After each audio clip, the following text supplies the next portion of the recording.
Sejam muito bem-vindos ao programa Zine Negócios. Hoje a gente vai destacar aqui para você uma pauta, um assunto específico. A gente trouxe para a mesa convidados muito especiais para a gente poder falar sobre inteligência artificial. Hoje ao meu lado, o meu co-apresentador, Yuri Fontana, seja muito bem-vindo. Cara, que prazer, seu Zine. Demais, obrigado, né? tá, cara? Que honra estar aqui com você e com essas duas feras que você vai apresentar aí. É isso aí, obrigado por ter aceitado o meu prompt de estar aqui hoje.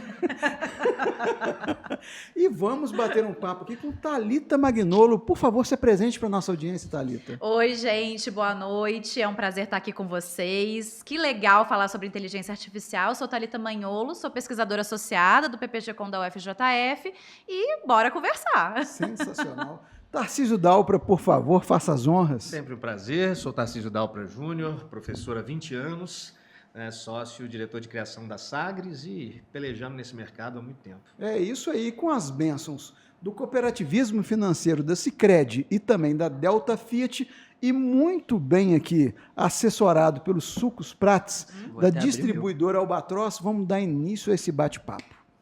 Gente, eu quero começar aqui com uma provocação para a gente já tentar sair do lugar comum logo de início.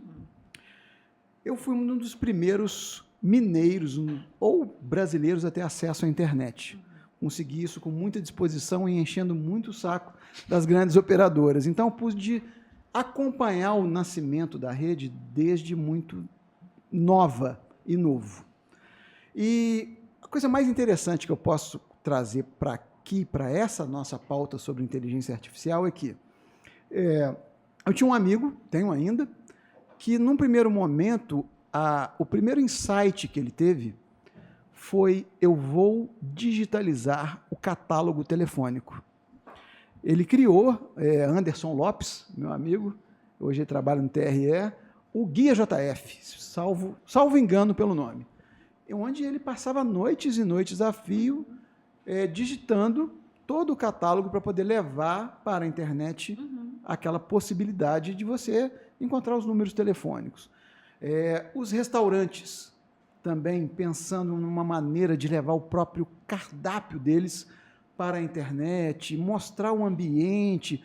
Ou seja, na primeira fase da rede mundial de computadores, o pensamento era estritamente o que eu consigo fazer no meu dia a dia replicado ao ambiente digital. Agora eu vejo com muito entusiasmo a vivência da inteligência artificial como uma ferramenta prática do nosso dia a dia. O momento que nós estamos passando agora é a digitalização do catálogo telefônico? Ai, meu Deus, ó, já jogou a bomba. Eu acho que sim, né? A gente vive agora um novo momento, né, de inovações, novas perspectivas. E é isso, né? Quando a gente estuda sobre a história dos meios de comunicação, e o Yuri vai lembrar, né, das aulas da Facom, a gente fala sobre essa adaptação, né, que a gente precisa ter a esses novos meios e como também que eles vão se reinventando para não morrerem, né? Então a gente está diante de uma nova forma, um novo lugar, né, de pensar a comunicação de uma forma geral, né? Eu acho que sempre vão ter essas duas pontas. Sempre vai ter aquele que usa, né, como atalho, como praticidade, como uma forma de revisitar algo que já existe, mas também vai haver aquela galera que, peraí, né, não é só sobre replicar aquilo que está no mundo real ou agora aquilo que está no meu dia a dia. Então existe essa outra visão também que acontece em paralelo, são aquelas pessoas que entendem aquilo ali como algo que expande muito mais do que replica. E aí, sem puxar sardinha, né? Enquanto o catálogo era replicado, você já criava comunidade. Você já entendia a rede como alguma coisa que não era simplesmente, né, traduzir, em termos de estética ou de forma, aquilo que existia. Então, esse pensamento, claro que a maioria vai querer como atalhos para os afazeres do dia a dia, mas existe um nicho que também, peraí, isso aqui é muito mais sobre, né, expandir aquilo que eu não sou capaz de fazer ou não seria sem essa ferramenta, do que simplesmente facilitar aquele trabalho que me dá um pouquinho de trabalho e é mais mecânico. Sim. E aí, Yuri? Eu tava doido, eu ia até esperar um pouquinho mas para falar da Marisa Mayô. Sabe por quê? Vai envelhecer rápido isso aqui, tá? Não, porque vamos Marisa jogar Mayô, tudo na né? mesa, isso Mas aí. é porque essa visão, né, desse pragmatismo muito rápido faz a gente criar umas coisas muito leve, muito bestinha, né, de início. E o criador da Marisa Mayô é um cara que já cria coisas há muito tempo. É verdade. Ele já cria coisas há muito tempo. Então é algo que, assim, ele teve uma percepção que sem o roteiro dele a coisa não flui. Então ele conseguiu dar uma continuidade. Até a Magalu já fez publi com a Marisa Mayô, OLX, enfim. Então acho que ele tá, pelo menos nessa parte criativa, generativa, vamos dizer assim, nesse primeiro momento, ele deu um passo além. Ele pegou talvez aquilo que já é dele, de criação, que já é um talento, já é algo que ele está estruturado, que já pratica há muito tempo, e deu uma continuidade. Ele foi além da lista. Lógico que talvez é uma lista telefônica com um Ctrl F que dá uma facilitadinha na busca. Talvez seja isso. Não é ainda algo muito avançado, mas eu acho que ele já conseguiu dar. E trazendo esse exemplo que é algo que está meio recente hoje, né? Só para a gente... E a contexto, o lance da lista, nós estamos falando aí de 1995 ou 96, né? Se não foi um pouco antes, mas eu acho que é isso, 95, 96, o Zine de 99, e nunca naquele momento a gente poderia imaginar que uma empresa que não era dona de um restaurante iria criar um ambiente muito doido, com né? cardápios de todos os bares e restaurantes e vender aqueles sanduíches que não são deles para entregar, e nasceu o iFood. Ou seja, era impossível você ter esse vislumbre do que poderia vir a ser a utilidade da internet. E olha que nós estamos falando aqui só de iFood. Né? Se a gente for para a área médica, para a área do desenvolvimento educacional, tem uma série de outras coisas que só foram capazes de nascer a partir dos pensamentos muito práticos. Acho que é um pensamento prático mesmo. Exato. Pô, eu tenho isso aqui, que é grande, confuso, vou levar isso para a internet. Enfim, então eu fico tentando imaginar o que pode estar por vir. E uma coisa engraçada disso, como que é legal a gente voltar o nosso olhar para a história, de certa forma. Então, hoje a roda não está sendo inventada, né? E as pessoas olham com um certo fascínio, esquecendo que isso já tinha sido pensado numa outra forma, num outro formato, numa outra tecnologia, né? Então, eu acho que isso é extremamente importante, olhar para o passado e entender também essas evoluções, né? Isso é muito importante. Com certeza. Tem um autor que eu gosto muito, que é o Wood Levine, que é o cara que fundou o Waze. E ele tem um livro, mais ou menos recente, que é Apaixone-se pelo problema e não pela solução. Apaixone-se pelo problema e não pela solução. Porque o cardápio... Fala mais perto. O cardápio físico, né, ele é uma solução que está ali, resolve. Você expor os seus produtos. Então, quando você se acomoda e se apaixona por aquilo ali, você esquece do problema. E o problema, na verdade, evolui, se modifica, o problema passa a ser eu quero ficar em casa, o problema se transforma dependendo das nuances culturais, mercadológicas, comportamentais. E quando você foca efetivamente no problema, o que é o problema? O táxi é uma solução, mas o problema é, poxa, carro velho, ficar à mercê, né, de um serviço sucateado, ao mesmo tempo tem um outro cara ali que está à toa, não tem trabalho, e se eu resolvesse o problema deles num só e apresentasse alguma coisa nova, mas que fosse para sanar aquele mesmo problema. Então, esse olhar de vivermos uma era em que tudo muda muito rápido e que sociedade, mercado, comportamento, narrativa está sempre se modificando. Se a gente fica com o olhar estritamente na solução, máquina de escrever já foi solução, computador já foi solução, dicionário já foi solução, enciclopédia já foi solução. E se a gente buscar na gaveta uma Barça, ela vai continuar sendo, porque tem uma informação se for sempre atualizada. Sim. Mas o problema passa a ser tempo, passa a ser precisão, passa a ser imediatismo.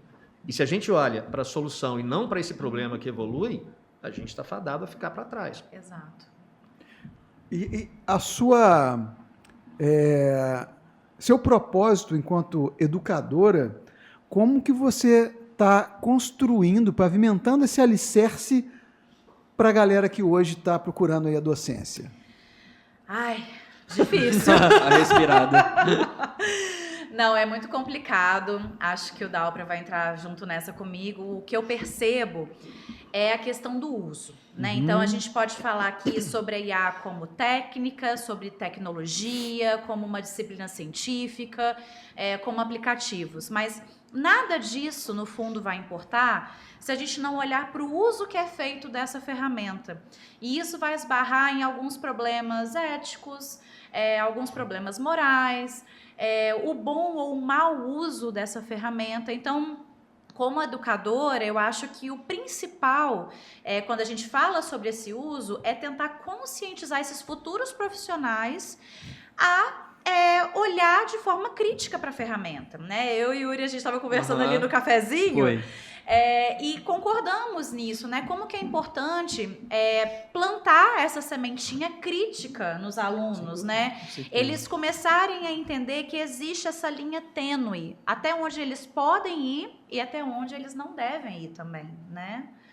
E aí eu acho que cabe também, concordo com tudo isso, um meia-culpa Claro. da academia. Claro.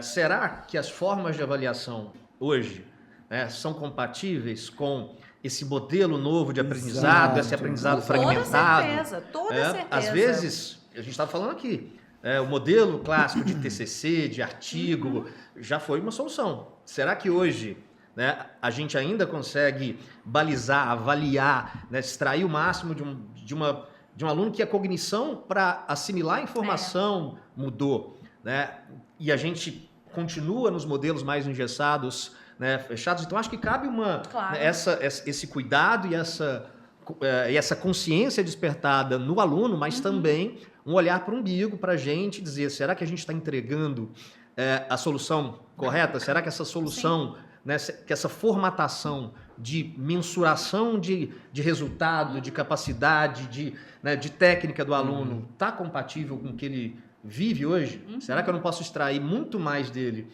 se ao invés de ficar empurrando conteúdos engessados, abrir a minha capacidade de entender como ele aprende e avaliar de acordo com isso? E se eu puder até complementar, hoje eu conversava com uma colega e ela falou que a sensação que ela tem, principalmente na área de humanas, né? Sim. É que a gente corre atrás do nosso rabo o tempo inteiro.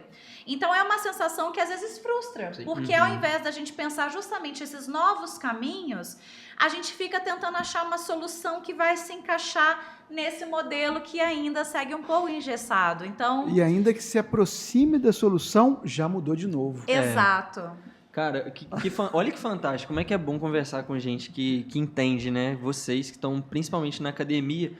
Como minha mente estava conservadora. Que eu estava conversando, eu sou mais novo da mesa e estava meio conservador no ponto de vista da avaliação. Porque o que eu estava conversando com a Thalita beleza, o aluno está ali estudando, ele vai usar, é inevitável, ele precisa usar, porque é uma tecnologia que está aí, gente. Ela é feita para ser utilizada. Só que, e na prova? E o amigão na prova? Vai chegar na hora da prova, se ele não se empenhou em absorver a parada e só colocou a máquina para fazer, na hora da prova, ele vai, Vai bugar. Só que, olha que da hora, o Dalpra já jogou uma questão aqui que é a seguinte, mano, e se não tiver prova? Tá ligado? E se o método de avaliação hoje já tiver fadado ao fracasso, sabe? Não tem forma. É muito doido. O que eu tô dizendo aqui é um olhar para dentro, Claro. para a gente começar a tirar esse ranço, esse medo de, peraí, vamos conscientizar sobre isso, vamos colocar limite, começar falando, peraí, vamos extrair o máximo que a gente pode dela. Sim. Saiu uma pesquisa esses dias, do MIT, vocês devem ter visto, que eles fizeram um teste com 54 pessoas, ainda não sei se ainda está validado por pares, então ainda é um print, não é um paper, mas que deram redações para esses grupos fazerem. Eu vi essa parada. Que uma galera sem referência Eu vi nenhuma, esse uma galera estudo também. com só acesso ao Google e uma galera com GPT. E fizeram estudos de que, de fato, a cognição, o cérebro da pessoa que só usa o GPT como ferramenta, ele atrofia, né? Mas o que esse estudo mostra também, lá na última parte, que quase ninguém chega, e só que... olha lá, tá vendo? Vai atrofiar a sua cabeça. Vai ficar burro! Esse estudo mostra que o grupo que primeiro pensou no tema, primeiro se empenhou em criar e depois foi para o GPT, foi aquele que melhor performou enquanto atividade cerebral, enquanto desempenho. A mente aquecida, Sim. a inteligência artificial expande o executar, o fazer. Mas isso volta para o uso, né? Como É que a isso gente aí. precisa voltar para a questão do uso? O Washington né? Oliveto dizia que todo brasileiro é criativo por natureza, É mas é verdade. mais preguiçoso que criativo. É Então, isso. a criatividade, É, ao invés de ser, né, essa força motriz para expansão, através da IA, ela vai acabar sendo, me entregou aqui o que eu queria, porra, jamais... Então, Vou pelo caminho mais esse fácil. é o grande perigo. É. Esse é o grande atalho que a gente vai ter e vai ser inevitável, porque não há movimento de conscientização, seja na academia, no mercado, que impeça os atalhos. Sim. Mas a gente uma hora vai ter uma bolha que já está aparecendo de tudo igual, de textos, porque mais você varia, tem alguns pontos ali. Mas a IA é feita para satisfazer a sua vontade, ela é feita para te deixar contente. Então, quando uma pessoa... Já viu o GPT falar não pra você, Exato, né? exato. A Então, grande- quando você quer alguma coisa simples, resolutiva, e você, caramba, aquilo me entregou, você vai aceitar e a maioria vai. E fazendo assim, um adendo aí ao Washington Oliveto, se é que isso é possível, mas o mundo é preguiçoso, porque a internet está aí, é uma vastidão, uma imensidão, É verdade. e 99,9% do planeta resume ela a um Instagram. Né? Enfim. Exatamente. Essa é uma luta porque o próprio digital, quando isso no mercado, no negócio, lá na agência, quando você consegue mostrar para o empreendedor, para o cliente, que existe vida para além do digital. Né? Olha, as pessoas passam por aqui, as pessoas gostam né, de interagir fisicamente. Então, existem bolhas dentro das bolhas, existem os agentes GPTs que facilitam a vida das pessoas, mas são um atalho dentro de um atalho. Então, sempre vai haver essa... E eu acho que a tendência é isso escalar. É inevitável que isso gere uma geração com outra cognição, com outro modelo de aprendizado, porque isso é cognitivamente impactante. E uma geração que não está disposta a abrir mão também desse lugar de conforto. Então, assim, quando eu converso muito com os alunos, eu pergunto para eles, vocês entendem essa questão da bolha? Porque o Instagram, por exemplo, ele usa um algoritmo de inteligência artificial que vai mapear a sua vivência conectada. Então, ele vai entender que vídeo que você gostou, que vídeo que você não gostou, quanto tempo você ficou naquela postagem, se você passou sem começar o vídeo. Então, tudo isso serve de informação para a máquina entender o que você gosta e o que você não gosta. Isso se torna perigoso no momento também que o sujeito se vê nesse lugar de conforto e não quer sair dele, né? Então, a gente está falando de pessoas que vão estar cada vez mais numa bolha concentrada, num lugar onde eles não têm acesso a todas as informações. É por isso, inclusive, que quando a gente até fala, né, sobre política, a gente fala dessa polarização, é muito em virtude das bolhas, né? A gente não tem acesso a todas as informações, né? Então, isso é algo que a gente também precisa pensar. A gente tem esse conforto e a gente não quer abrir mão dele. Total. Eu não sei se vocês vão se lembrar, mas ano passado, o Instagram divulgou que seria possível você zerar o seu algoritmo. E aí eu perguntei em sala de aula, eu falei assim, vocês vão zerar o algoritmo de vocês? Todo mundo, não, eu Jamais. amo meu feed, Foi eu muito, amo. ó, pra aparecer os videozinhos que aparecem pra mim, meu amigo, tempo foi de- aquele lixo que aparece pra mim, que eu adoro, foram Quanto anos. tempo você E doutrinou? ninguém já? quer abrir mão disso também. Então, olha como que também é uma posição muito dicotômica ali, Demais. né? A pessoa sabe, mas ela também fala assim, eu quero ficar aqui. Mas está aí um uso interessante para IA, de você ter um aplicativo que ele é um matador de bolha. Ele é o que vai te trazer coisas que você não gosta. Ele vai cruzar com o que você já curou Sim. e trazer para você só o diferente. Para você ir criando uma outra bolha. Não, Sai de uma É pra a outra. bolha fora mas da é bolha. Pra outra. IA Dix, né? Aham. A gente tem um Dix hoje, que é o perfil paralelo que as pessoas têm aí Sim. para poder se expressar de uma outra maneira, mas talvez isso também passe a existir para você consumir outro tipo de conteúdo para além daquilo que está sendo entregue mastigado na sua boca o tempo verdade. todo. Totalmente. Mas, de novo, passa por uma consciência, né, pré-algoritmo, pré-ferramenta. Eu preciso querer enxergar isso que eu não quero. Eu preciso dividir o meu tempo com tudo aquilo que me faz, né, feliz naquele momento, curtos, para, deixa eu ver aqui, não, acho que, pô... Em teoria, né, eu tenho, por exemplo, 2 GPTs espelhos meus, que é um racional e um emocional pra caramba. E eu setei os 2 para que eles quebrem o pau. Ó, se eu empolgasse. Mas isso já é um esforço, cara. Às vezes... Eu acho que o Tarcísio está quase transferindo a cabeça dele para dentro da máquina, assim. Mas é um esforço, às vezes, vou chamar o emocional. Morfelização do Tarcísio, né? Morfelização. Tá espalhado por toda parte Vai. naquele filme. Mas já é um sacrifício para mim, às vezes, cara, vou chamar o racional para ver, pô, mas eu gostei tanto disso aqui. Cara, eu vou, nossa, e aí? Isso aqui do caralho. Será que eu vou chamar o filho da puta do racional para adaptar, que eu falar, não.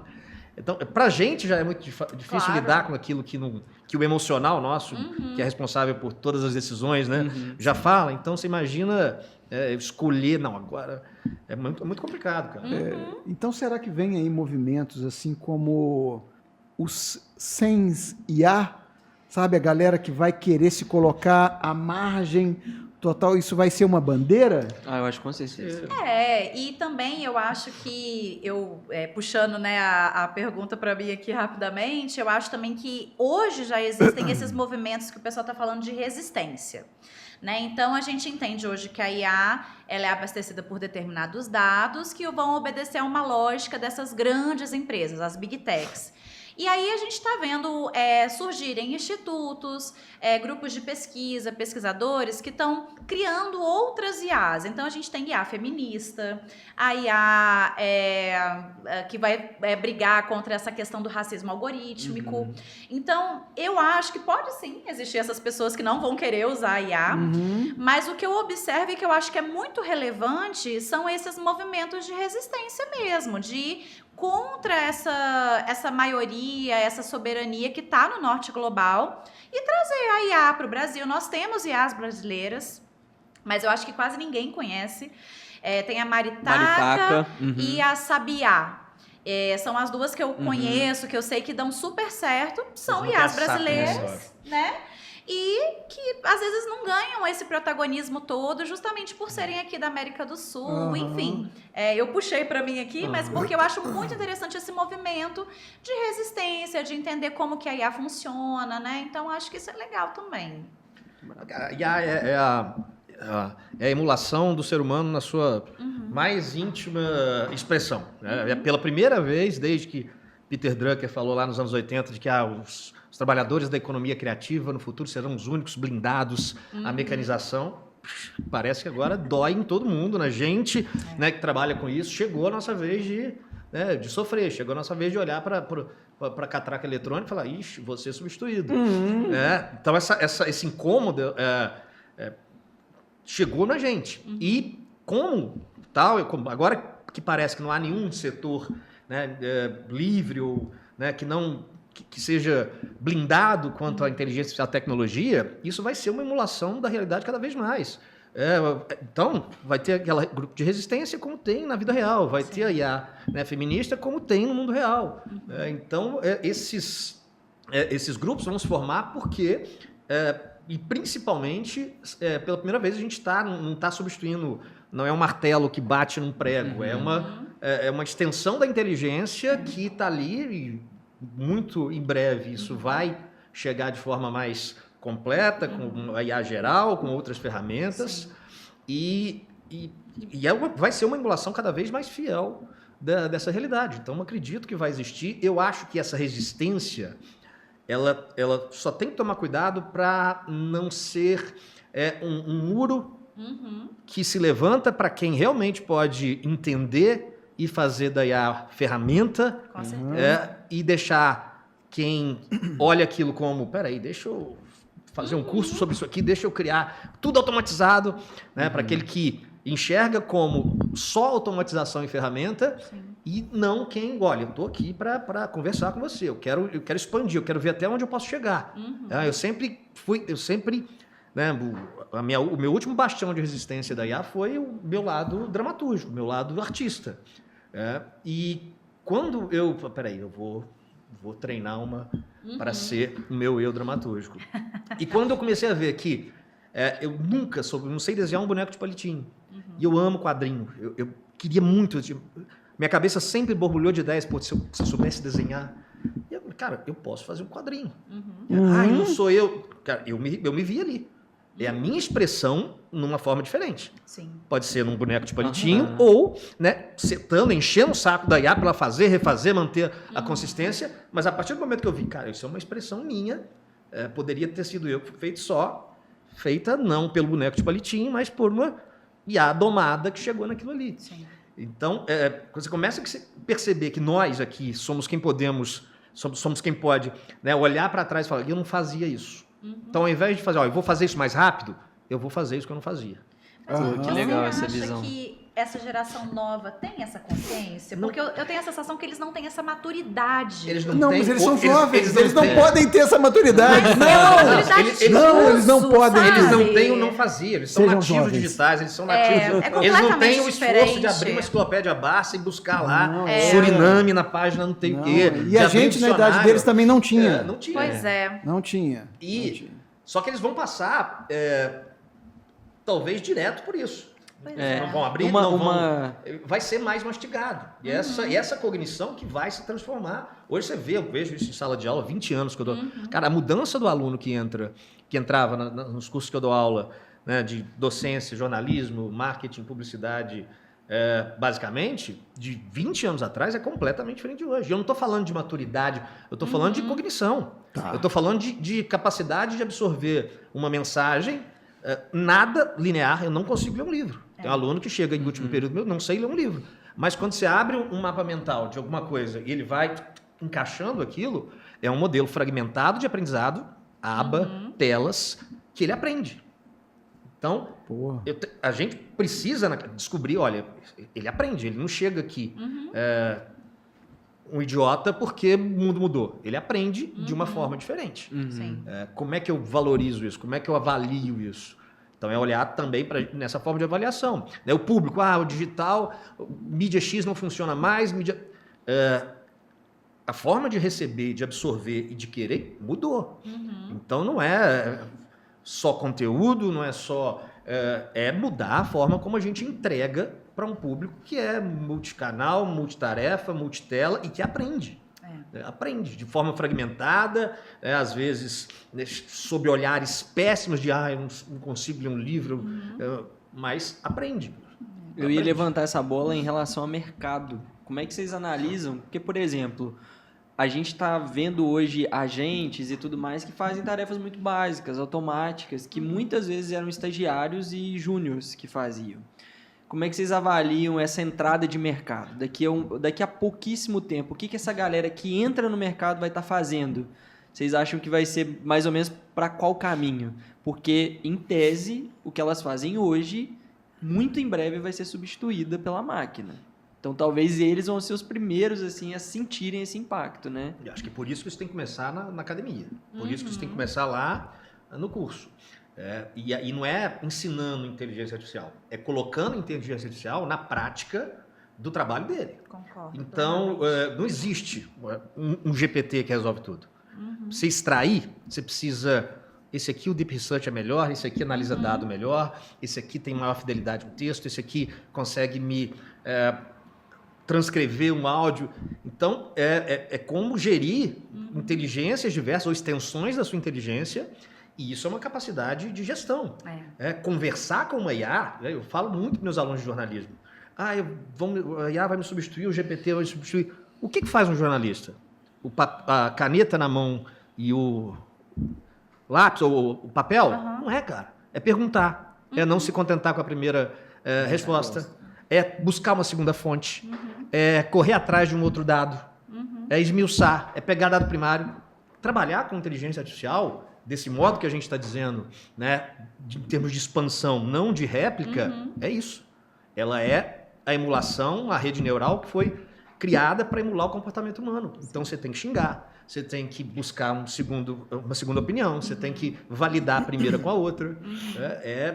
O grande segredo para mim é esse. E isso tem que estar lá na raiz. Isso não é aula sobre GPT, isso não é ensinar a ética, é muito importante, mas não é só falar disso, é conseguir começar a implementar essa prática dentro do fazer desde os primeiros períodos. Eu concordo. Tem até um pesquisador na Facom que fala que a gente não vai perder o emprego para a máquina, a gente vai perder o emprego para aquele que sabe usar a máquina melhor que a gente.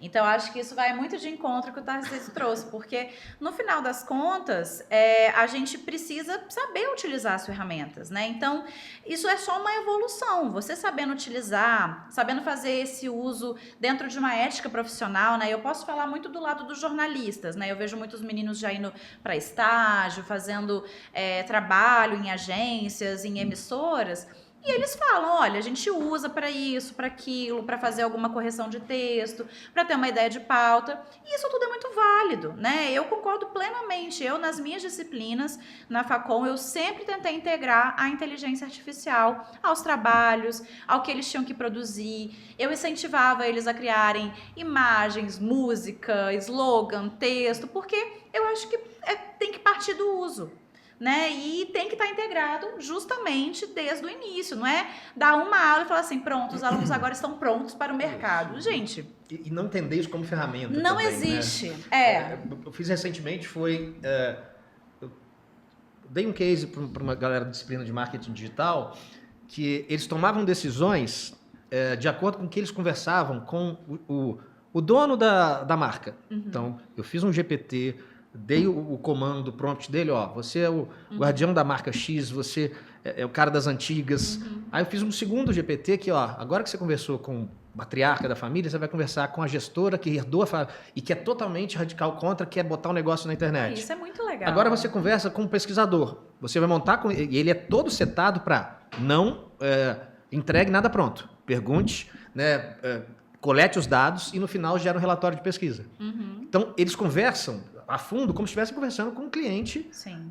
Mas é um GPT que fala sobre realidade, que busca dados de mercado, gera uma pesquisa que depois a gente manda no Deep Research, que extrai dados secundários muito fiéis, que permitem ter uma assertividade maior num planejamento depois, ou no layout. Então, isso é integrar inteligência artificial ao fazer. Exato. Não, ó, o GPT é isso, isso, isso.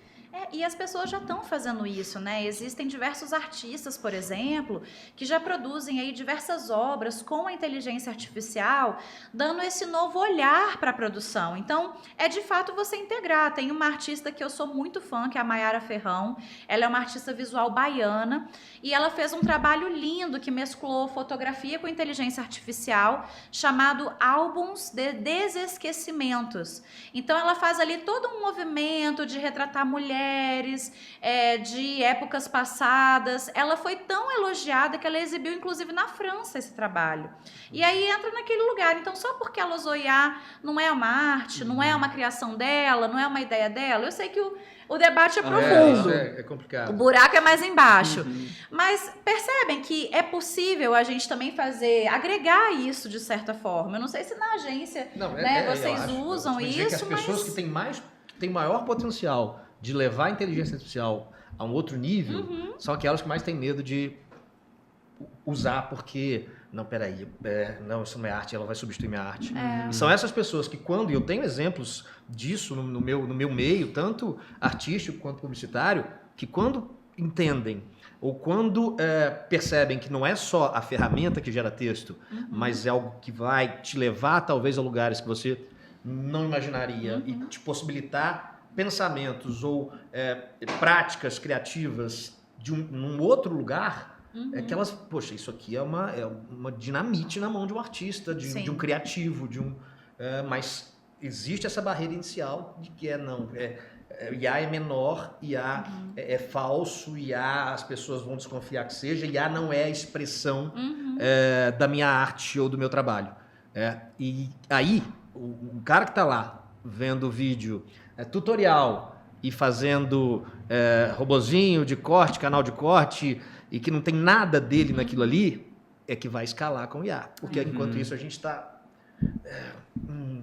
um cara desse como a Maiô lá, deixa eu ver. Exato. Olha o que o cara fez. É fantástico. E é esse lugar que eu brigo tanto pra gente ocupar. Uhum.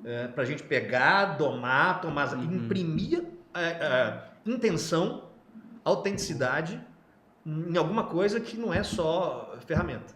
Exato. Porque ali na Marisa passa totalmente pelo roteiro dele. Com A certeza. coisa só funciona por causa disso. E eu vi um outro exemplo recente também, que a gente está falando, não seria arte, mas seria uma transformação, principalmente em memória, que eu sei que é uma área de atuação sua também, Thalita. Algumas pessoas estão... É um cara, certamente tem vários outros, mas ele se especializou nisso, oferece um tipo de serviço, aí tem outra visão já também, que é de ganhar grana em cima da parada. Que é basicamente uma geração que não teve, por exemplo, um vídeo de casamento, os filhos mandam um álbum de casamento dos pais e pede a esse cara para dar movimento. Então ele cria um vídeo em cima daquilo ali. Sim. Aquela memória nunca existiu? Não, ela existiu. Não Tá é ali. válida? Não é válida, sabe? O movimento do rosto, talvez, mas é algo que é tão próximo, sabe? É quase que você dá uma nova vida ou um complemento de vida àquele momento. Eu acho- Mas isso passa muito por aquilo que a gente está falando no início, da digitalização do catálogo telefônico. Aham. Ele está fazendo o óbvio, Exato. né? Agora, quando a gente traz aí um pouco para ficção, aquele episódio do Black Mirror, que é a possibilidade de Nossa, você sim. se colocar naquela foto, Naquela naquele parada. momento, de novo e acessar aquilo outra vez. É isso que eu tenho me forçado muito a pensar. Uhum. É o fora da caixa total, né, A mano? gente aqui tem discussões no ótimo sentido da palavra, ótimas durante Sim. os momentos nossos de ócio criativo, e uma delas é quando o smartphone morre. Esse é o cara que eu acho que ele está naquela corredor da morte, né? O dele tá na reta, Ele bonito, está no corredor da morte, bonito, né? Sim. Mas vai ser o quê? Vai ser o óculos? Ou vai ser tudo? pensa em qual vai ser o problema. Que problema que o smartphone vai começar a solucionar de forma rudimentar? Porque se eu tiver uma máquina de escrever, eu ainda digito um texto na máquina de escrever. Claro. Mas que problema que vai começar a se reinventar? Qual é o problema central de... Então talvez seja isso. Um óculos que concede. O problema agora é ter que levar. Eu não tenho mais que não tem pegar, mais que né? pegar. Liga pro Tarcísio aí pra mim. E, pô, já manda esse vídeo aqui pra ele, ó. Esse é o podcast que eu tô fazendo, ó. A gente viu recente o óculos de realidade virtual da Apple que surgiu como algo e foi uma frustração total para a maioria das pessoas Sim, que usou. sim. Só que se a gente pensar num modelo menor, mais prático, visual, em que as pessoas podem fazer isso aqui, tocar, e a máquina ver, né? A gente estava vendo, eu e a Thalita, a gente estava conversando ali e mostrando o GPT, a câmera do GPT para as coisas, né? Isso vai estar integrado num óculos, numa visão, numa lente. Às vezes não é nem um óculos, uma armação, a pessoa botou uma lente ali, já tá vendo, já tá falando, sabe? Conversando com a máquina. Tem um autor chamado Steven Johnson, Cultura da Interface. Você tá de com onde ponto vem as boas eletrônico? ideias. Toda hora Não, ele vem. põe a mão no seu ouvido. Ele Você vem tá com uma- Tem de Tu 20 quer alguém anos de lá? aula na cabeça. Ele tem um conceito que eu gosto muito, que é o do possível adjacente. Esse é O ótimo. que é o possível adjacente? Nenhuma ideia, por mais genial que seja, ou mirabolante que seja, ela funciona ou emplaca se o contexto não estiver pronto para recebê-lo. Exato. Se o ferramental, se a mentalidade, se tudo aquilo que cerca aquela ideia maravilhosa não tiver pronto para tangibilizar, a ideia ou fica para um segundo momento ou morre ali. Metaverso. Leonardo Metaverso. da Vinci desenhando helicóptero, metaverso. Pensar no YouTube, por exemplo. Se o YouTube tivesse sido lançado em 95 e não em 2005, você não teria banda suficiente para alguém subir Não, vídeo. não. O cara pode ter pensado, se a gente criasse um repositório de Dá vídeos... pra botar Mas, vídeo. cara, porra, do caramba, mas... Nossa, Então, esse conceito vai muito dessa... Talvez o substituto do celular já esteja aí. Só que a gente ainda não preparou, né, o ferramental, o comportamental para receber isso. Isso é muito doido mesmo. Inclusive, Alexandre que criou o YouTube. Tanta história com a internet. Né? porra, que isso. E vamos trazer agora um pouquinho para o presente, já que a gente deu já essa viajada para frente. E eu vou começar sendo indelicado com o Yuri, que eu dou tempo para vocês de pensar. Com certeza. Tá? quais são aí 3 ferramentas hoje de inteligência artificial que você não abre mão no seu dia a dia? Que eu não abro mão? Cara, Qualquer coisa, desde do GPT... você sabe que eu sou fudido de cabeça e de memória. Aham. Você sabe disso, né? Como meu patrão... Ele tem um caderninho de esquecimento. Não que tem maravilha. mais. Ele anota Não. as coisas. Foi a e aí época. ele poder esquecer com Foi a tranquilidade época. que ele anotou. Pelo Foi a menos época. ele anota, né? Em minha Registrar o defesa... É justo.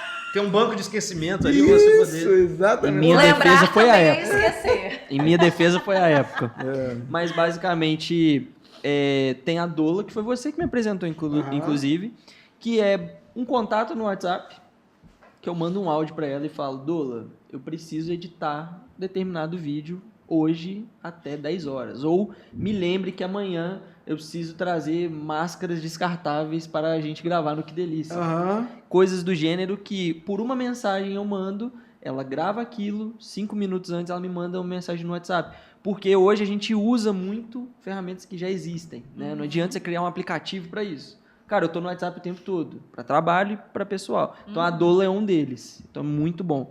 Blip, que O Blip transcreve é- textos. esse é o Normalmente padrão. recebo podcast de clientes, da Claudinha, né, Claudinha? E o Blip ele transcreve dentro do WhatsApp também, e eu acho que é sensacional. E por último, e mais importante, não menos importante, deixei ele por último, que é o GPT Pago que eu tenho, que tem uma cacetada de agente, inclusive fiz vários agentes para dentro do Zine que tem ajudado a gente. Tem o que faz ajuda a gente com agenda, o que ajuda a gente com legenda, Isso é o legal. que ajuda a gente com roteiro, o que ajuda a gente com promoção, porque foram tarefas que a gente percebeu que eram muito mecânicas e que as pessoas que faziam dava tempo para a gente dar uma mexidinha ali e dedicar tempo a outras coisas que exigem mais da nossa criação e da nossa percepção. Então, esses agentes têm ajudado muito. O GPT eu uso ele, acho que o tempo todo, o dia inteiro ali. E uma menção honrosa, que é o Manos, que assim, genial, Tarcísio, outro dia eu conversei com ele, ele tá com um uso bem aprofundado também, que é uma ferramenta, assim, que, cara, a nível comparativo, é a gente pegar o GPT, quando a gente pergunta algo a ele, ele dá uma resposta rápida, o Manos, dependendo da coisa, ele vai demorar 10 minutos para te dar uma resposta. Então, ele aprofunda muito mais.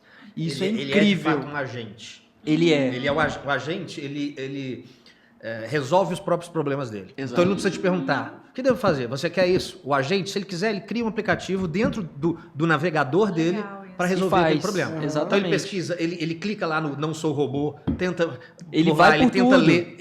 Ele desenvolve o próprio comportamento dele porque ele tem um navegador próprio. Incrível, você pode ver esse navegador, Atuando ele em tempo operando numa Ele- telinha do lado e ele vai. Ele está integrado ao Viewtree agora. Você pode Olha só.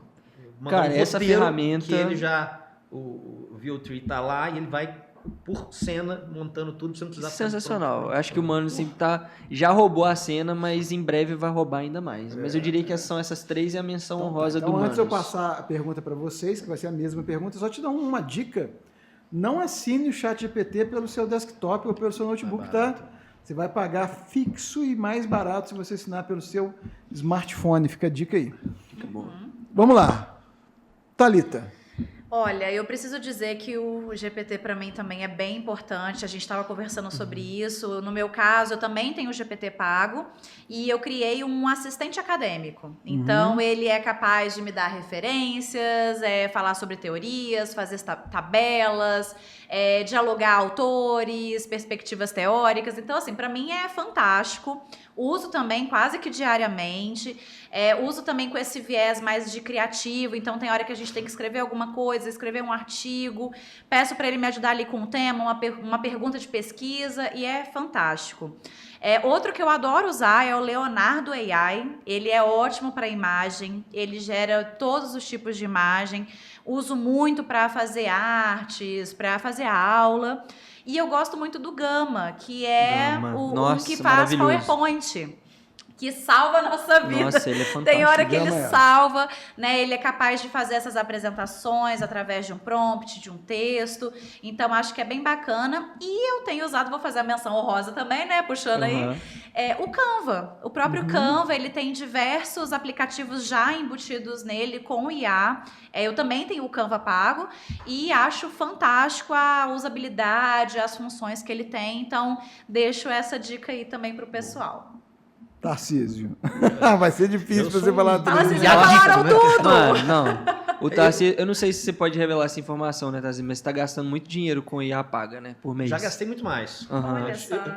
Chegou um momento em que eu parei para ver a minha barra de favoritos de IAs ativas que eu usava, tinham 23. Meu Deus. Que eu usava pelo menos uma vez por dia. Cara, é um maníaco da IA. E era um período de curadoria, de entender o que se encaixa com o que. Porque, Fantástico. de novo, eu acho que quanto mais você entender aquilo como um ecossistema, que aqui a imagem funciona, que aqui a pergunta racional funciona, que aqui o texto lírico funciona melhor, mais você vai domar, mais você vai gerir essas suas extensões de... O Photoshop é bom, mas o Corel é melhor para Isso- vetor, isso né? aí. Então, até hoje eu abro de vez em quando o CorelDRAW para fazer um vetorzinho, depois exportar em EPS e abrir no PC. É isso aí. Cara. É entender, é gerir equipe, é gerir Exato. habilidades de cada um deles.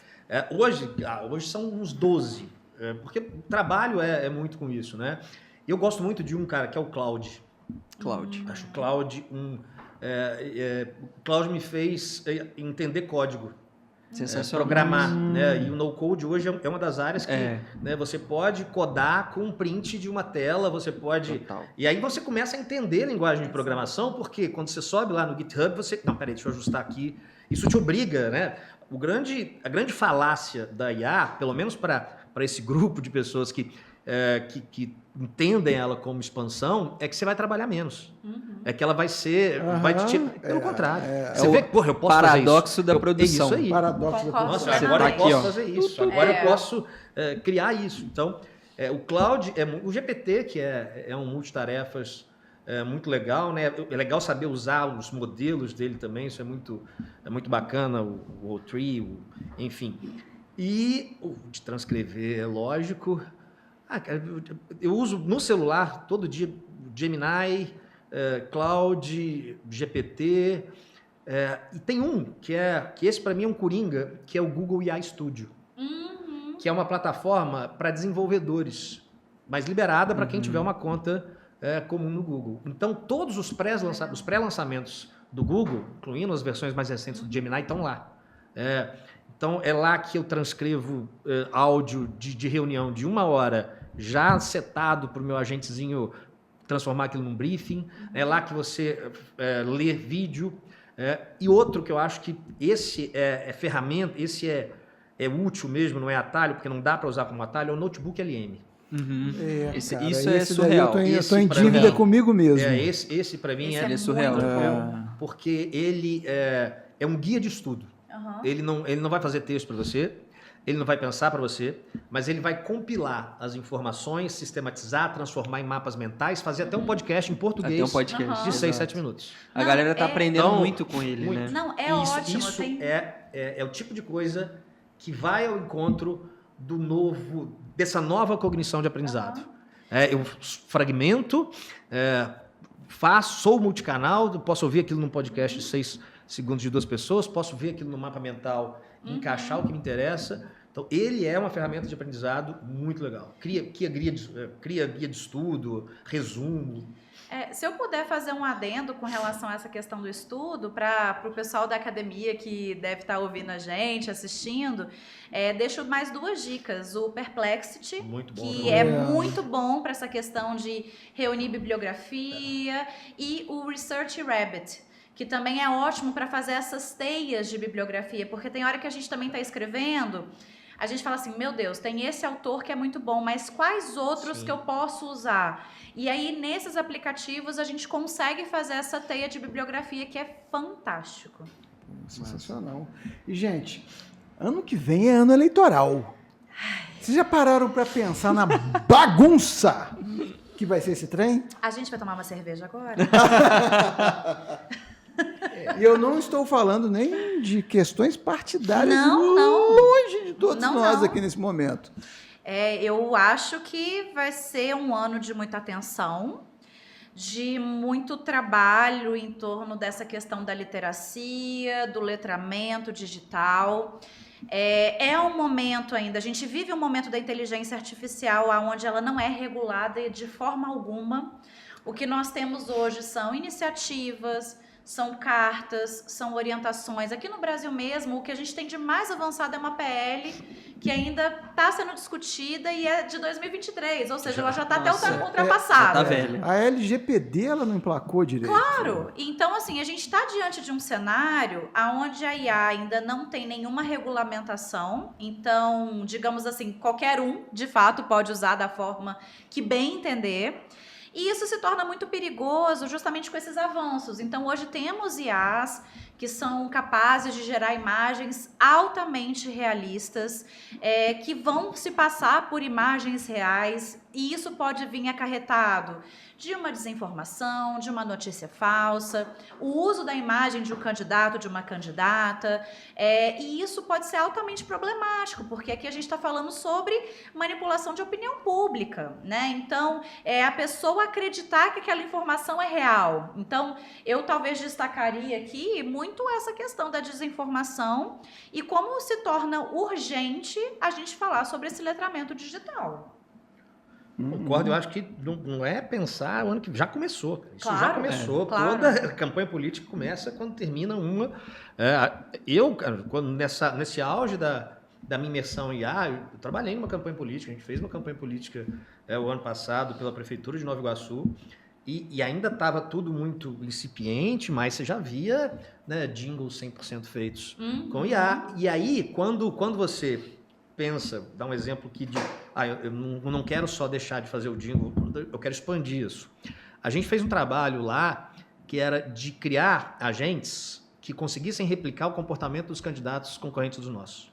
Para quê? Para simular debate. A gente simulava debates, né? Setava ele todo dia com as informações do dia, um mês de prompt refinado no banco de dados. E aí eu colocava 3, 4 agentes para... Você faz uma pergunta para esse. E a gente conseguiu mapear quase, né, 80% daquilo que ia ser pauta dolorida. É um uso interno que não expande mais. Isso é muito interessante. Dentro do muito lado B da interessante. política, você vai ter voz clonada, você vai ter vídeo clonado, você vai ter áudio. O perigo, para mim, maior é um áudio WhatsApp. Também acho. O áudio WhatsApp, você clona uma voz com 5 segundos de qualquer pessoa do mundo. E você manda lá uma coisa meio chiada, assim... Acabou. Passa para um, passa para o outro. E o digital, né, o mais perigoso é que a gente perde o fio condutor, né? Então, quando isso é replicado, compartilhado, por mais que aquela publicação original seja deletada, digamos assim, não tem lastro. o rastro, né? Você não consegue chegar ali em todos os compartilhamentos. O WhatsApp, ele tem essa marquinha, né, encaminhado com frequência. Sim. Então, pode ser aí um possível marcador para que as pessoas fiquem atentas. Sempre que receberem alguma informação de caráter duvidoso, seja para o lado A, B, C, D, E, né, é importante se questionar e trabalhar esse lado crítico mesmo. Você olhar e falar, será que é verdade? Fazer essa confirmação com meio de comunicação, que seja um meio reconhecido, né? E por aí vai. Tem muita coisa que dá para fazer. Vamos combinar também. Eu acho que as Big Techs não estão ligando a mínima pra isso. Eu acho que elas querem mais que o circo pegue fogo. Nem um pouco. Tá ligado? E o palhaço, todo mundo. Eu acho que a gente vai, principalmente na política, começar uma era de uma espécie de guerra fria. Eu sei que você pode fazer o que quiser para me difamar. Eu sei que você pode... Então vai começar... boa visão. Vamos segurar, porque tudo pode. Então, se você... Sim. Então, como tudo pode, como o arsenal vai ser muito grande para os dois lados, Exato. Vai começar, olha, o que já acontece, mas em uma escala menor, porque o ferramental ainda, né, todo mundo tem um podre daqui, que o outro sabe que está ali, mas agora isso ganha uma Vocês dimensão acham nova. que, por exemplo, o debate televisionado ganha uma força maior nesse momento? Porque ali não tem manipulação. Supostamente, Supostamente. né? A pessoa Temos assistindo aí ao alguns vivo. exemplos A pessoa mas assistindo coloridos. ao vivo ali. Mas eu acho que para o Brasil ainda sim, né? Porque a gente vem dessa cultura ainda da televisão, Uhum. dessas personificações da política. Então a política, na verdade, é um indivíduo, é um sujeito que está ali falando. Pode ser que sim, né? Eu não sei. Eu tenho uma visão, inclusive que eu já vi isso na última campanha que a gente fez, que o corte é maior do que o debate. Então, se você Certo. pega um recorte e viraliza, Aham. Isso é mal legal. encaixado, então de isso fato. vira maior do que aquele momento Claro. hoje em dia. Inclusive, tem estratégia em cima inclusive, disso, as né? orientações Sim. que a gente deu na campanha foi O para não debate frequentar Fernando porque... Collor e Lula lá atrás foi um corte. Exato. Exatamente. Foi um Né? recorte. Literalmente. E Exato. agora cada um faz Manipulado e recortado. Manipulado. Sim, E agora sim. cada um faz o que quer. Eu li alguns materiais sobre como o maluco lá de São Paulo, Marçal. como ele usou essa estratégia de transformar a TV Brutal. num circo para ninguém acreditar e nos cortes e no arsenal A dele lá. versão dele, né? A narrativa dele. Né? Então Pode você crer. transforma a Gente, TV a cadeirada num do circo. Datena. Vira circo. A narrativa dele, né? Aquilo vira circo. Você vê aquilo para... Então a gente tá circo de fudido horror. mesmo, completamente. Mas se eu puder fazer só um adendo sobre essa questão da regulação ainda, uma coisa que é importante da gente pensar é que nas eleições municipais aconteceu até uma resolução sobre IA que direcionava os partidos ali para alguns usos. Então tinha coisas que eram permitidas, outras coisas que não eram. Mas percebendo que isso era para os partidos. Então, se eu sou uma eleitora que sou muito fã de um determinado candidato, eu estaria, entre aspas, livre para produzir a informação que eu quisesse. E a mesma coisa é válida para a questão da regulação. Então, quando a gente pensa em regulação, não adianta pensar só a empresa, porque a sociedade faz uso da ferramenta também. Então, é algo tão maior, né, quando a gente fala sobre isso. A rede social do Marçal caiu e não fez nem cosquinha, porque ele tinha um exército de pessoas Exato. que faziam cortes e aquilo E um capitularizava de um Tráfego jeito pago, muito grande. estourando. Então É algo a se pensar, porque envolve toda a sociedade. Na Não é última só eleição, uma acho que era- personalidade ou uma organização ou uma empresa, né? É algo muito maior de fato. Na última eleição já teve, você tinha que colocar se fosse feito com inteligência, mas o que se é feito com inteligência artificial não está na ponta do iceberg, está ali Não, embaixo. não é.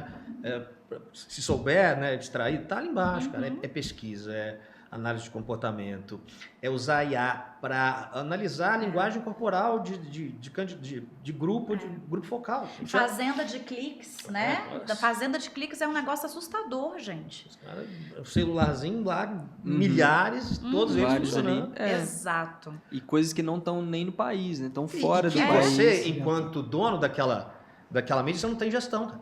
Se eu quero derrubar a tua conta hoje no Instagram, eu compro 50 milhões de cliques na sua página, o Instagram percebe que aquilo é robô e cai tua conta. Exato. Olha só.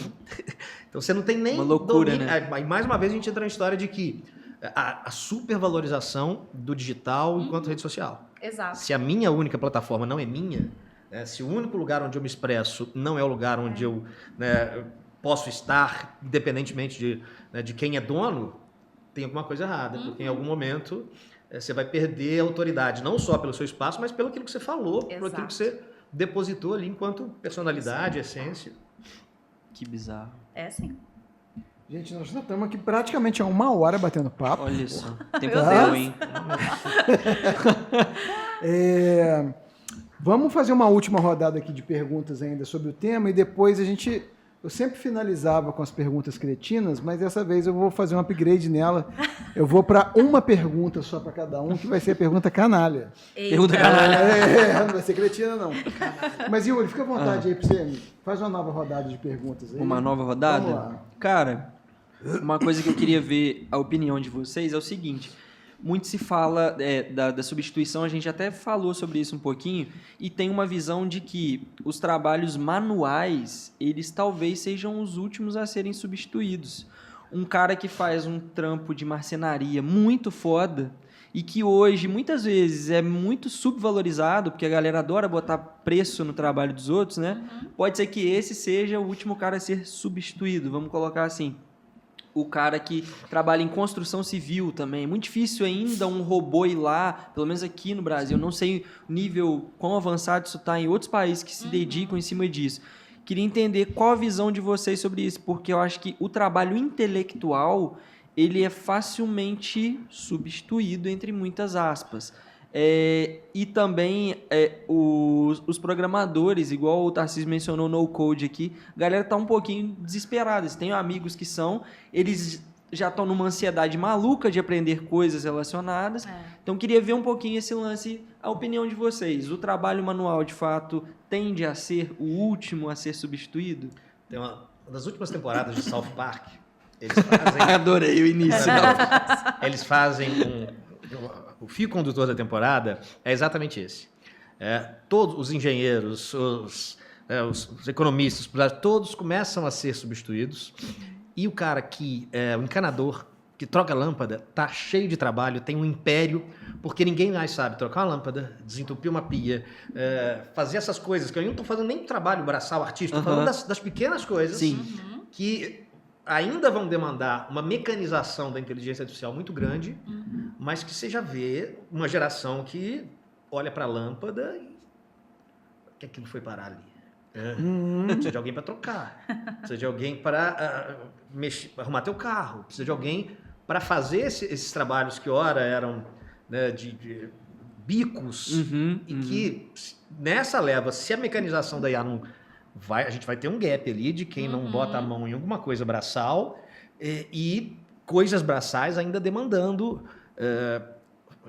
manuais, né? Então, eu acho que essa é uma coisa que eu fico pensando, não tem resposta, mas já até escrevi sobre isso, alguma coisa, mas que é o ciclo que vai trazer de volta todos aqueles que, olha, não tem horário. Pedreiro, não tem horário. Não tem. Já tem agenda, não. Difícil, Já é. Então, eu acho que existe um gap, mas se você olhar para o ciclo do que se está tomando, se a mecanização da IA não vier logo, acho que vai acontecer esse gap. Lutherização da coisa, né? O luthier não acabou. Não acabou. E hoje, se você quiser fazer um instrumento para você, meu amigo, você vai entrar na fila e você vai pagar caro pra caramba, não é isso, Wallace? É isso aí. Com os luthiers não tem espaço para mim. É isso aí. Eu concordo também. Eu acho que a história é cíclica, no final das contas, né? Então, quando a gente estuda um pouquinho sobre isso, né, a gente observa sempre esse ciclo, né? Então, sempre se repete alguns movimentos, algumas questões. Então, a gente brinca até na sala, né? Revolução Industrial foi esse grande medo. Meu Deus, acabou as construtoras de carros e tudo mais. E eu acho que agora a gente vive nesse cenário, né? Eu acho sim, obviamente, que esses trabalhos manuais, eles vão ser mais valorizados, mas eu olho muito pro outro lado também da arte, essa possibilidade criativa. Então eu vejo também a possibilidade de surgir novos trabalhos, né? Mas, obviamente, a gente olha sempre com uma visão muito crítica. Tem um pesquisador muito bom, o Rafael Grohmann, ele fala muito sobre trabalho, IA, plataformização, uberização, e ele vai trazer um pouco esses debates pra gente, né? Como que está essa situação desse subtrabalho, que na maioria das vezes é do sul global, né? E como que está essa perspectiva também. Então, acho que com relação a isso, concordo muito com o que o Dalbra falou, porque é isso, né? Vai ser esse trabalho precioso que a máquina não vai conseguir replicar. E agora o meu prompt aqui é o seguinte. Ai, Deus. Eu gostaria que vocês dessem uma opinião sobre o futuro da IA, mas algo que vocês se orgulhem de ter dito daqui a 10 anos. Bravo. Então, assim, pode ser um pitaco, alguma coisa que vocês acham que vai transformar, que vai acabar, que vai mudar, ou algo comportamental, o que vocês quiserem, tá? Incluindo o Yuri. Ô, louco. Tá bom? A respeito de uma previsão aí, nós estamos com a bolinha de cristal na mão, dando uma olhada para frente e falando algo aí para julho de 2035. Nossa. E aí põe na agenda, manda uma mensagem para a um Dola. Vou me lembrar. Manda uma mensagem para a Dola. Dola, me lembre de assistir Resine Negócios, que eu gravei em julho. Bom, eu vou puxar um pouquinho para a sardinha para minha brasa. Eu acho que a inteligência artificial ela vai ser muito importante para preservar a nossa memória. Então, eu acho que ela vai ser capaz de nos ajudar a reconstruir momentos históricos, documentos, pinturas, desenhos. Então, eu vejo ali um potencial muito grande na inteligência artificial de se tornar esse novo dispositivo de memória.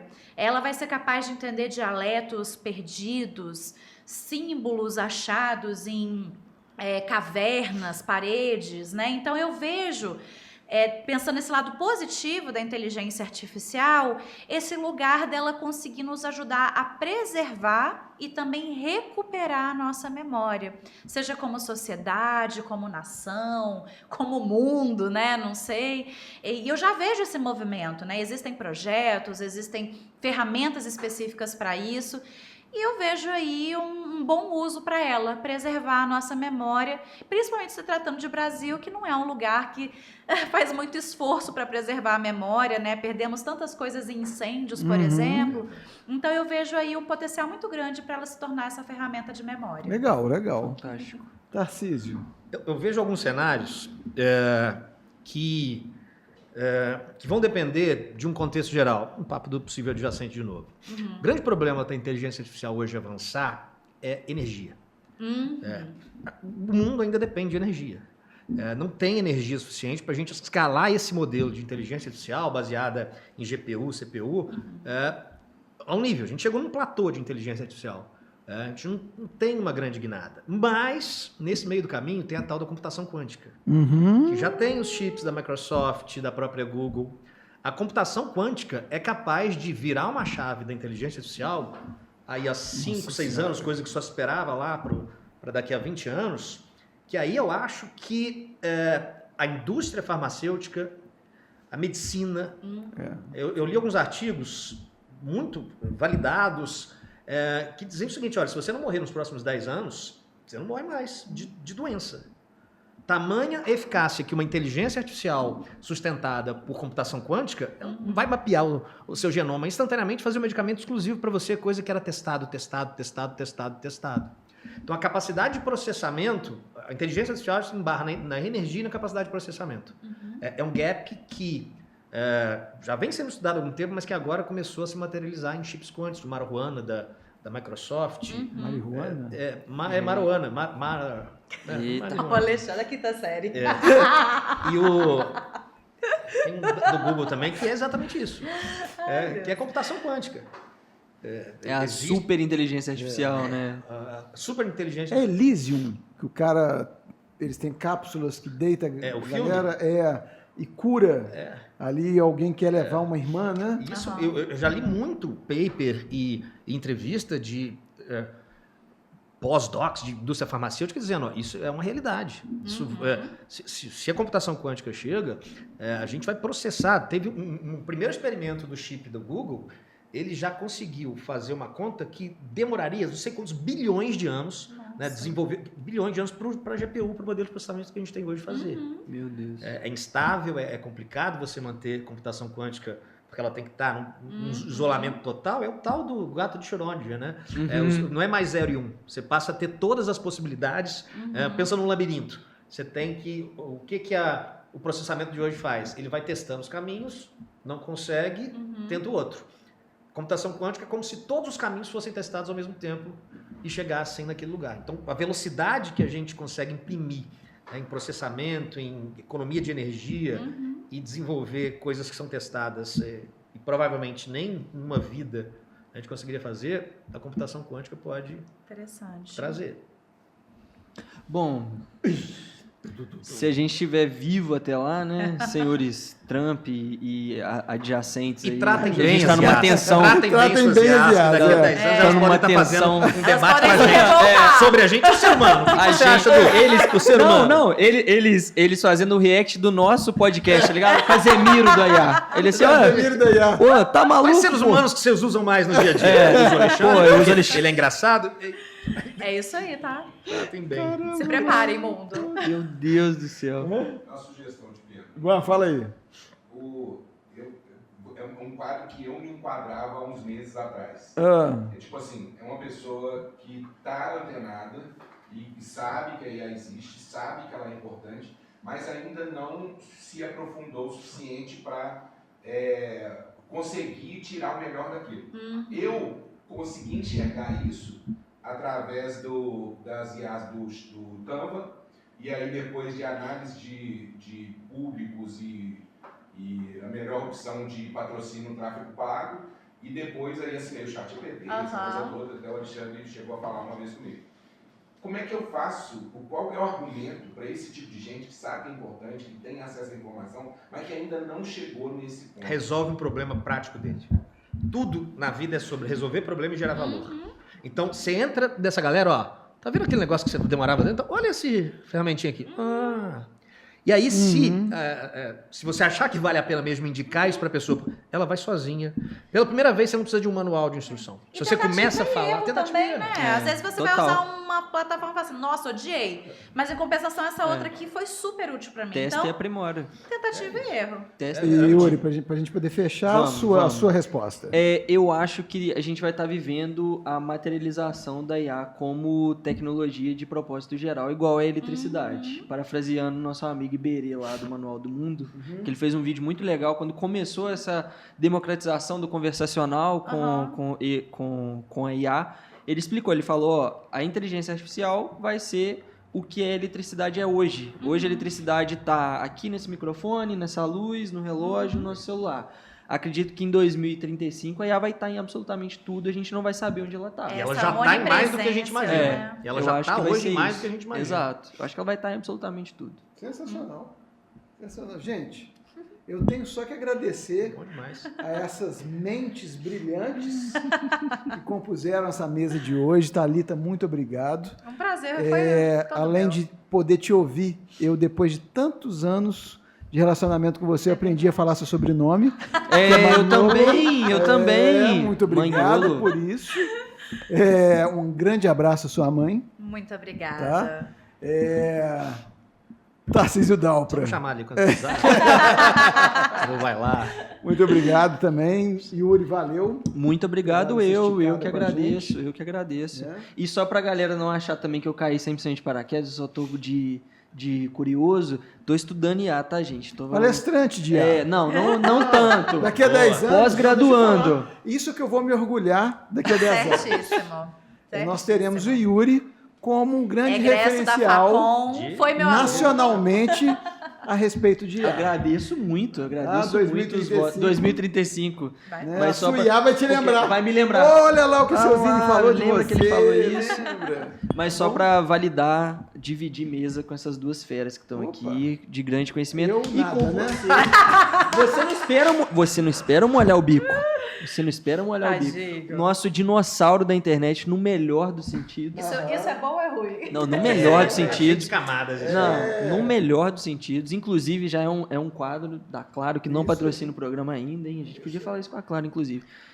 Que é você, meu amigo, que acompanhou toda essa evolução. Eu sou quase um personal trainer do Alexandre para ele produzir mais conteúdo sobre a história da internet, que ele tem um conhecimento vastíssimo e acho que quase único da perspectiva dele, que é local. Ele tá em Juiz de Fora, gente. É verdade. O que ele fez não foi qualquer pessoa que fez, tá ligado? Então, assim, produza mais. E o entusiasmo que ele tem para falar de inteligência artificial é maravilhoso também. O seu amor por tecnologia, eu acho que é o que te movimenta É mais. isso aí, vamos que vamos. Muito obrigado. Viu? Ó. Pô, até me emocionei.